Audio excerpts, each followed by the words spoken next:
କଳାହାଣ୍ଡି ଜିଲ୍ଲା ଲାଞ୍ଜିଗଡ଼ ବ୍ଲକ ଓ ରାୟଗଡ଼ା ଜିଲ୍ଲା କଲ୍ୟାଣ ସିଂହପୁର ବ୍ଲକ ସୀମାନ୍ତରେ ଥିବା ଡଙ୍ଗରିଆ କନ୍ଧମାନଙ୍କ ଦ୍ୱାରା ନିୟମ ରାଜା ପର୍ବ ପାଳନ ହୋଇଯାଇଛି।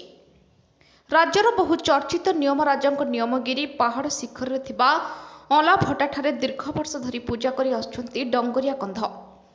ଜଳ, ଜମି, ଜଙ୍ଗଲ, ଭାଷା, ସଂସ୍କୃତି, ଜୀବନ ଜୀବିକା ଓ ପ୍ରାକୃତିକ ପରିବେଶ ସୁରକ୍ଷା ନିମନ୍ତେ ନିୟମ ରାଜାଙ୍କୁ ଆରାଧନା କରି ଆସୁଛନ୍ତି। ଏହି ଦୁଇ ଜିଲ୍ଲାର ଲୋକଙ୍କ ସହ ରାଜ୍ୟ ଓ ରାଜ୍ୟ ବାହାରୁ ବିଭିନ୍ନ ସଂଗଠନ ସମାଜସେବୀ ଏହି ପର୍ବ ଦେଖିବା ପାଇଁ ପ୍ରବଳ ଭିଡ଼ ଜମାଇଥାନ୍ତି। ପ୍ରତିବର୍ଷ ମାଘ ମାସରେ ଏହି ପୂଜା ହୋଇଥାଏ। ନିୟମଗିରିରେ ବସବାସ କରୁଥିବା ଆଦିମ ଜନଜାତି ଡଙ୍ଗରିଆ କନ୍ଧମାନଙ୍କ ବିଭିନ୍ନ ପର୍ବ ମଧ୍ୟରୁ ଏହା ମୁଖ୍ୟ ପର୍ବ ବୋଲି ସମସ୍ତଙ୍କୁ ନିମନ୍ତ୍ରଣ କରିଥାନ୍ତି। ନିୟମଗିରି ଆମରଟା ନେଇ ସେ କାହାର ବୁଆଟା ବୋଲି ଡଙ୍ଗରିଆମାନେ କହିଛନ୍ତି। କଳାହାଣ୍ଡି ଓ ରାୟଗଡ଼ା ଜିଲ୍ଲାର ନିୟମଗିରି ସୁରକ୍ଷା ସମିତିର ସଭାପତିମାନେ ଏହି ପର୍ବ ଗତ 23ରୁ 25 ତାରିଖ ପର୍ଯ୍ୟନ୍ତ ଆଡମ୍ବରରେ ପାଳନ କରିଥିଲେ। ତେବେ ସମସ୍ତଙ୍କ ପାଇଁ ନିୟମଗିରି ସୁରକ୍ଷା ସମିତି ପକ୍ଷରୁ ଖାଦ୍ୟର ବ୍ୟବସ୍ଥା କରାଯାଇଛି।